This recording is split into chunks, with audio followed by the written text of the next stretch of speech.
Hello বন্ধুরা, আসসালামু আলাইকুম। কেমন আছেন সবাই? আশা করি সবাই খুব ভালো আছেন। এই তো আলহামদুলিল্লাহ আমি অনেক ভালো আছি। ওয়েলকাম জানাচ্ছি সবাইকে নতুন একটি ভিডিও দেখার জন্য। আজ শুক্রবার, জুম্মা মোবারক সবাইকে। সবাই কেমন আছেন? এই তো আমি সকালবেলা নাস্তা রেডি করে ফেলেছি।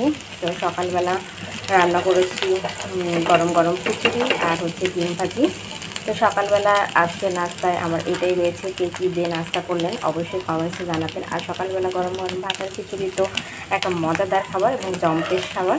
আপনাদের কার কার কাছে ভালো লাগে এরকম খিচুড়ি এবং ডিম ভাজি অবশ্যই কমেন্টসে জানাবেন। আর আমার খিচুড়ির লুকটা কেমন হয়েছে আজকে সেটা আপনাদের সাথে শেয়ার করি। চলুন দেখা যাক। এই দেখেন সুন্দর হয়েছে খিচুড়িটা।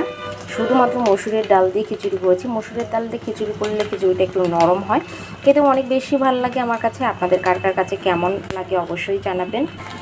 আর এই যে একটা ডিম আমি দেখেন কয় টুকরো করে ফেলেছি এখানে ভাজতে ভাজতেই। তো যেহেতু জিনিসপত্রের দাম অনেক বেশি, তো অবশ্যই আমাদেরকে সাশ্রয় করে খেতে হবে।